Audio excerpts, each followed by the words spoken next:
180-day loop, episode 14, an inside-out day, Ocean City to Barnegat Bay.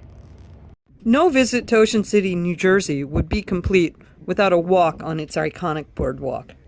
From the old, here's the 100-year-old giant taffy puller chopper wrapper machine that has always graced Shriver's saltwater taffy establishment.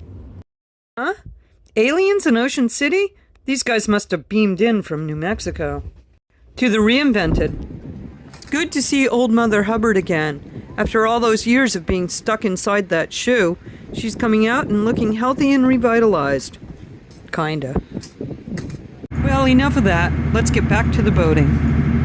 So, for our run from Ocean City to Barnegat Light, we were going up the outside, so we plugged it into our faithful Navionics, and we're following along on the route, when all of a sudden we realized, that it was routing us out the inlet in Ocean City by Longport, which is fairly hazardous and unmarked.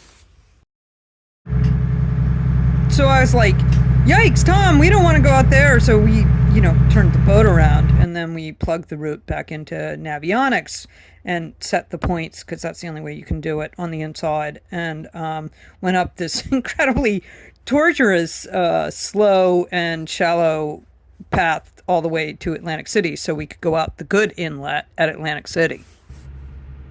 Working our way along the inside, we saw many large houses along both sides of the waterway. Although we have a shallow air draft, the many drawbridges in this area required opening. We called them on the radio, and the bridge tender had to walk across from, maybe a toll booth or something, all the way over to the control tower to open up the drawbridge.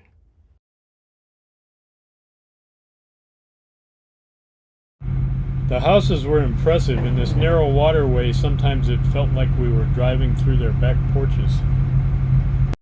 Some of the bridges were small and didn't open up very high. Exercise caution if you're coming through with a large boat.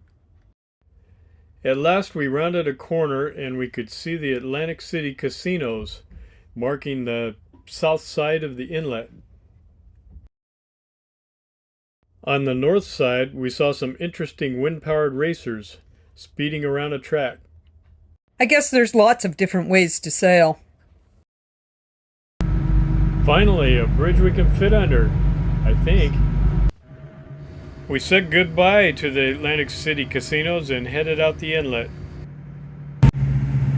This was my first time really being out as a blue water sailor. So Tom and Molly have done it before, but for me it was comforting to know that even 2 or 3 miles out I could still see land. Oh buoy, there's the entrance to Barnegat Light.